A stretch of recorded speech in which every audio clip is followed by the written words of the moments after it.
When Cassandra married Daniel Whitmore, she knew exactly what she was signing up for, or so she thought. The world called him a visionary, a man who turned code into gold and built an empire before his 30th birthday. To Cassandra, he had been magnetic, elusive, and, above all, safe. Marrying Daniel had been less of a love story and more of a strategic move for both. She brought charm, pedigree, and a PR-perfect face. He brought wealth, security, and the kind of obsessive ambition that meant she'd never need to worry about anything ever again, except being alone. Daniel wasn't cruel. He wasn't abusive. But he lived in his own universe, one made up of algorithms, quarterly reports, and midnight calls with partners in Tokyo or Zurich. Cassandra, once a promising art history student with a sharp eye for detail and a love for forgotten beauty, had gradually become ornamental. She was used for galas, charity events, and carefully orchestrated Instagram posts, all of which fed into the narrative of the perfect billionaire couple. From the outside, their life was a fairy tale. But behind the shimmering facade, she often felt like a prop. In the beginning, she'd tried to carve out her own space. She hosted fundraisers, started a foundation to preserve historic architecture, even flirted with starting a gallery. But none of it mattered to Daniel, unless it aligned with one of his many business interests. If her ideas couldn't scale, couldn't be monetized, couldn't get at least 5 million views in a week, they were politely dismissed or ignored. And slowly, like vines around a dying column, the loneliness crept in. It started innocently. One evening at a Sotheby's pre-auction event, Cassandra had been admiring a lesser-known Italian Baroque painting when a man beside her made a quiet, offhand remark about chiaroscuro. She turned, surprised to find someone who not only noticed the technique but understood it. His name was Julian, and he was not part of their world. A writer, he said. Nothing famous, just essays in obscure journals, the occasional short story published online. He was older than Daniel by a few years, wore his age like an overcoat rather than armor. He didn't ask about her husband. He didn't seem to know who she was. That intrigued her. They ran into each other again the following week at a different event, smaller, quieter, more obscure. They discussed Caravaggio, then Rodin, then Nabokov. She found herself laughing more easily, speaking more freely, loosening the careful mask she wore in her usual social circles. For once, she wasn't the billionaire's wife. She was just Cassandra again. Julian had a small apartment above a bookstore in Greenwich Village. It was cluttered with books, papers, half-finished manuscripts, and antique furniture that didn't match. There was a chair in the corner that looked like it had belonged to someone important a century ago and hadn't been cleaned since. The windows were cracked and the paint was peeling. It smelled like old paper and something faintly citrusy, maybe tea or cologne. Cassandra adored it. It felt real in a way that her glass penthouse never had. The first time they kissed, it was raining. Not the dramatic kind of rain that people write poetry about, but a light, indecisive drizzle that made everything a little softer, a little quieter. She'd been soaked, her designer coat darkened and clinging to her shoulders, and he'd just looked at her like she was the first thing in years worth noticing. They didn't say anything. The kiss was slow, uncertain, reverent. When it ended, she cried. He didn't ask why. It was never about sex. Not at first. Julian didn't touch her like a possession. He listened, Asked questions made her feel seen in a way Daniel hadn't in years. With Julian, she rediscovered herself, the girl who used to write essays at 2 a.m. The one who believed in beauty for beauty's sake.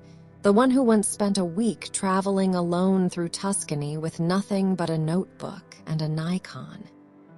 She started spending more time downtown. Daniel never noticed. Or if he did, he never asked. And then came the inevitable spiral. The affair was no longer occasional, no longer rationalized away by loneliness or emotional neglect. It became a part of her life, a secret garden that she watered and pruned with care. She grew skilled at weaving stories, charity meetings, impromptu spa weekends, silent retreats. Daniel rarely questioned her schedule. If anything, her absences made his life more convenient, but secrets rot from the inside. Cassandra felt the guilt settle like sediment, building in layers. She wasn't proud, she wasn't blameless, but neither was she ready to walk away. Julian never asked her to leave Daniel. Perhaps he knew better. He had his own wounds, his own ghosts, and maybe he didn't believe in happy endings anymore. Or maybe he just understood the delicate equilibrium they both maintained. Then, on a cold Tuesday morning, Daniel broke pattern. He asked her to have lunch. It was at a restaurant they hadn't visited in years, one with velvet booths and a sommelier who remembered their preferences. He looked different that day, less distracted, more grounded. After the first course, he looked her in the eyes and said, "I know." For a moment, she thought he meant something else, maybe a charity scandal or a tabloid rumor. But no, the weight behind his words was unmistakable. He knew. Cassandra didn't deny it. She didn't cry. She just sat there, spine straight, face calm, heart racing like a trapped bird. Daniel didn't yell. He didn't accuse. Instead, he asked, why? She told him the truth, or at least some of it, about the loneliness, the silence, the feeling of being curated instead of loved. He nodded slowly, like someone digesting a disappointing earnings report. Then he asked if she loved the man. She didn't know how to answer, so she didn't. They agreed to keep it quiet. For now, Daniel didn't want a scandal. His IPO was months away, and a messy divorce would shake investor confidence. Cassandra agreed. She wasn't ready to be exposed either, not to the press, not to her friends, not even to herself. They retreated into cold civility, two professionals managing a shared enterprise. But something had changed. The distance between them was no longer filled with absence, but with tension. Their conversations became clipped, every encounter loaded. Daniel began to stay out later, traveled more. Cassandra, for her part, withdrew. Even her time with Julian became strained.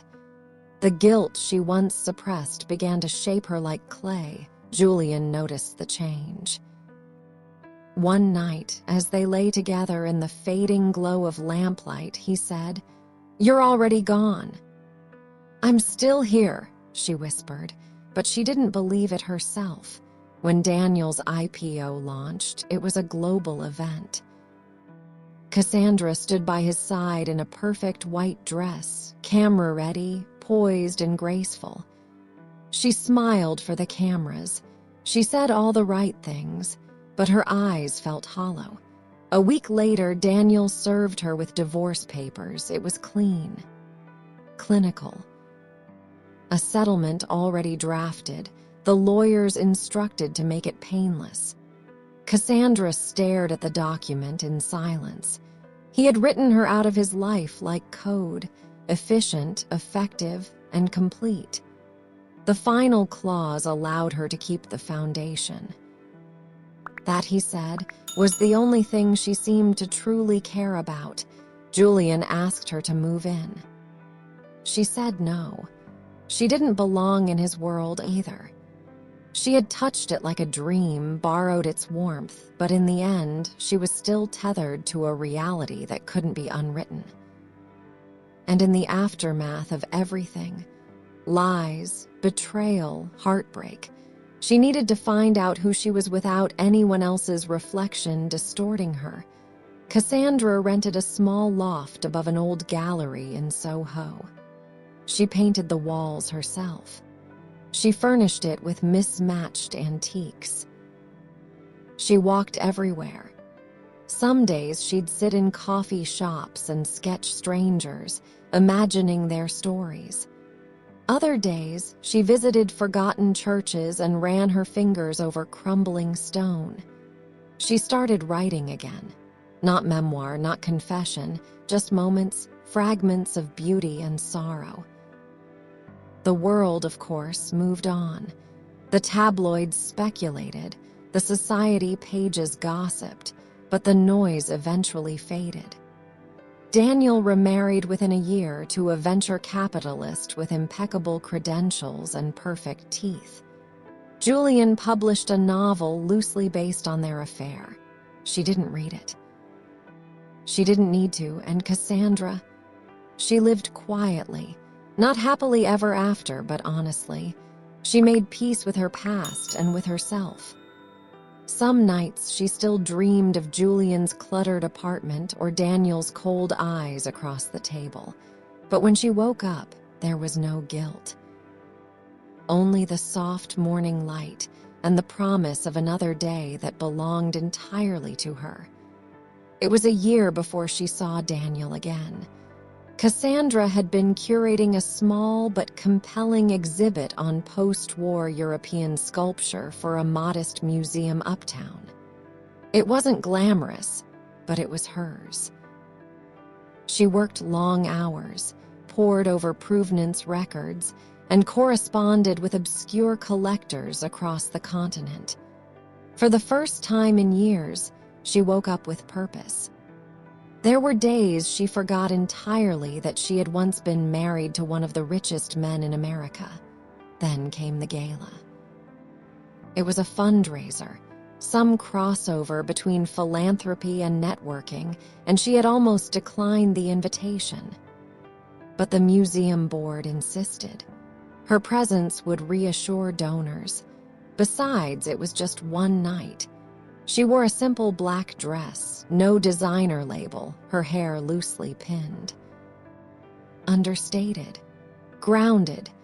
She spotted him before he saw her. Daniel stood in the center of the crowd, surrounded by sharp suits and sharper smiles.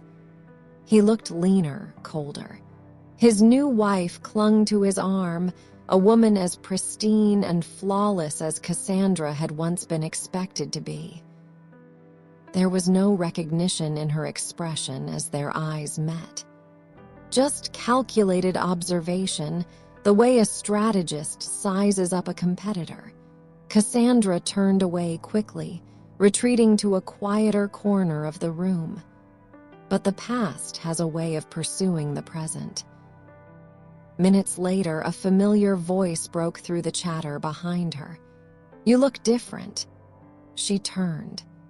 Daniel stood there with a glass of scotch in one hand, his expression unreadable. For a moment, she thought he might say something cruel or accusatory. Instead, he studied her in silence. "So do you," she said. "Thinner, more polished." He smiled, but it didn't reach his eyes. "Success is a hell of a diet." They stood in awkward silence for a beat too long. Cassandra could feel the weight of their shared history pressing against them like glass about to crack. "I read your article," he said eventually, "about the lost sculptures in Warsaw. I'm surprised you had time." "I made time." She searched his face for some trace of sarcasm, but found none. "It's not your kind of story." "No," he agreed, "but it felt like yours." They didn't talk about the divorce or Julian. or the affair. There was no need. Their ghosts hovered just beyond reach, familiar but faded. Instead, they talked about art, politics, even a little about the market. And then, just as she was beginning to relax, Daniel said, "Do you ever think about what might have happened if things had been different?" Cassandra took a long sip of her wine. "I used to. Now I try not to imagine things that never happened." His jaw tensed. He nodded slowly, then said, "I wasn't good at being what you needed." She blinked. The words felt strange coming from him, so unlike the man who once compartmentalized everything, including her feelings. "No," she said, "but I wasn't honest either. I wanted you to love something you didn't understand." He didn't argue. The moment passed. Someone called his name from across the room, and he gave her a last glance, something softer, almost regretful, before walking away. Cassandra didn't watch him go. 2 weeks later, Julian showed up at her door. He looked older, more tired. He carried a copy of his novel under one arm, a bouquet of wildflowers in the other. "I didn't come to get you back," he said before she could speak. "I just came to thank you." "For what?" "For the story. For being the one thing I wrote that actually mattered." She took the book and flipped through it. Her name wasn't in it, of course, but the echoes of their time together were everywhere, in the dialogue, the spaces between paragraphs, the things left unsaid. She smiled. "You didn't need to thank me," she said. "I did. Because I kept waiting for you to be someone you weren't. And when you left, I realized you'd never pretended to be anything else. I was just too caught up in my own narrative." They had tea on the balcony, talked about books, old friends, the city. It was comfortable but distant, like a memory being relived for one final time. He kissed her cheek when he left. She didn't ask him to stay. Spring came early that year. The museum exhibit was a quiet success, and Cassandra found herself invited to speak on panels, guest lecture at universities. Her work began to matter in a way that had nothing to do with her last name. She turned down offers to do reality shows or brand partnerships. She didn't want to become a personality. She wanted to be a person. One night, alone in her apartment, she came across an old photograph tucked into a book. Her and Daniel in Santorini, years ago, laughing over something neither of them could now remember. She studied the image for a while, then placed it carefully into a drawer she rarely opened. She didn't hate him. She didn't hate Julian. And perhaps most importantly, she no longer hated herself. Some nights were still lonely. Some mornings still brought echoes of old doubts. But the difference now was that she faced them, acknowledged them, and let them pass. In time, someone new did come into her life, a painter named Elise. They met at a symposium in Berlin, bonded over shared frustrations with the art world and late-night coffee. It was slow, gentle. There was no hiding, no pretending. Cassandra didn't rush. She didn't define herself by the connection. But for the first time, love felt like something organic. Something earned, not expected. Years later, long after the tabloids forgot her name, after Daniel had been on the cover of Forbes 5 more times, and Julian had published a second novel that no one read, Cassandra stood in a sunlit gallery in Lisbon, watching a young girl stare up at a sculpture she'd helped preserve. The girl turned to her with wide, curious eyes and asked, "Did you make this?" "No," Cassandra replied, smiling, "but I helped make sure it wouldn't be forgotten." And that, she realized, was enough. Years passed with a quiet grace Cassandra had once thought impossible. Life no longer arrived in waves of chaos or luxury, but in small, steady rituals. Brewing her own coffee in the morning, reading by the window at sunset, organizing community art walks in the city she now called home. Lisbon had been a choice made not out of necessity, but out of desire. She had fallen in love with its faded beauty, its cracked tiles and sea winds, the way it held history in every stone. Elise stayed. Not in the way Daniel had stayed, with ambition burning behind his every movement, or the way Julian had lingered in the cracks of a life he couldn't fully enter.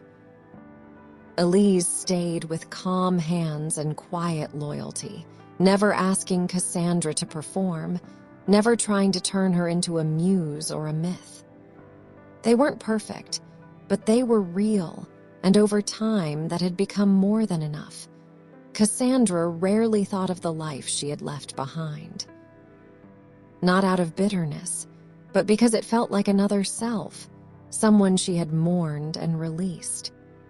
Her name still occasionally popped up in gossip columns when someone dug into Daniel's past, but she had become a footnote, and she was grateful for it. Not being remembered had become a kind of freedom. One morning, a letter arrived at her apartment, handwritten in a crisp envelope with an unfamiliar return address. She recognized the handwriting before she even opened it. Daniel. She hesitated for several minutes, standing barefoot in the kitchen, steam rising from her untouched tea. Then she broke the seal and unfolded the letter. It was short. "Cass, there's no need to respond. I only wanted to say that I understand now, not just what happened, but why. I was too late learning how to love something I didn't control. But I think in some strange way you taught me how. I'm getting married again, this time for the right reasons. I owe you more than I ever said. Take care of yourself, always." She read it twice. A strange, aching warmth passed through her, not longing, not regret, just a tender understanding. She folded the letter, placed it gently inside one of her old notebooks, and let it rest there. That afternoon, she walked down to the water. Tourists bustled around the edges of the square, but she moved through them like a ghost, untethered and unbothered. She sat at a cafe Elise liked, ordered vinho verde, and sketched the harbor while the wind tangled her hair. The sky turned a soft pink as the sun dipped low. In her heart, there was no noise, no echo of past mistakes, no weight of what-ifs. Only peace. That night, Elise returned home with paint-stained fingers and a story about a student who had accidentally dipped a brush in coffee. Cassandra laughed, kissed her forehead, and poured them both wine. Later, as they lay together in bed, Cassandra turned and whispered, "Did I ever tell you about the time I ran away from everything and didn't realize I was saving myself?" "No," Elise murmured, "but I think you've been telling me ever since we met." And just like that, the story ended, not in drama or scandal or sweeping romance, but in the quiet, luminous truth of a woman who had finally become her own.